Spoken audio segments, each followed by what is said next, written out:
Sudah beberapa kali diruqyah, kenapa jinnya masih bisa balik lagi? Jadi gini, ketika jin, terutama yang kiriman, ketika sudah kita keluarkan, maka dia tidak langsung pergi jauh dari lokasi di mana pasien atau yang menjadi target serangannya berada. Jadi dia itu masih mengintai di sekitar situ. Dia tetap akan menunggu kapan waktunya dia bisa masuk lagi ke dalam tubuh yang biasa dia masuki. Ada dua kelemahan di mana itu menjadi celah untuk jin yang sudah dikeluarkan kembali masuk ke tubuh pasien. Yang pertama, kelemahan pertama itu kelemahan dari sisi psikologis.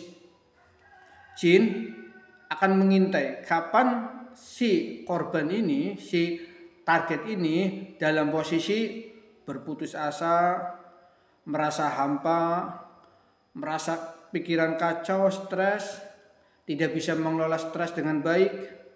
Di kondisi-kondisi psikologis seperti itulah nanti jin akan masuk ke dalam tubuh pasien lagi. Maka kami sarankan pasien yang sudah diruqyah betul-betul harus pasrah, harus ikhlas, seikhlas-ikhlasnya kepada Allah. Belajar menjalani dengan ikhlas setiap episode kehidupan yang Allah berikan. Kalau istilah ilmu psikologi, belajar berdamai dengan keadaan.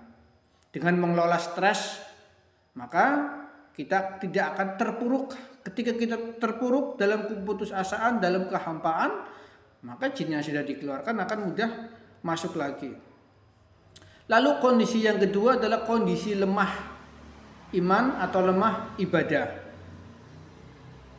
Ketika pasien ibadahnya sudah mulai menurun, maka saat itu jin mudah masuk kembali walaupun sudah dikeluarkan.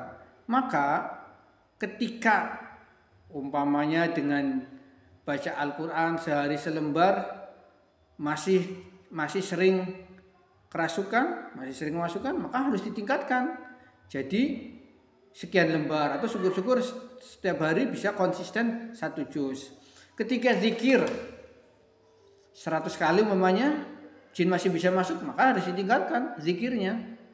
Harus menjadi bisa zikir setiap saat, setiap waktu.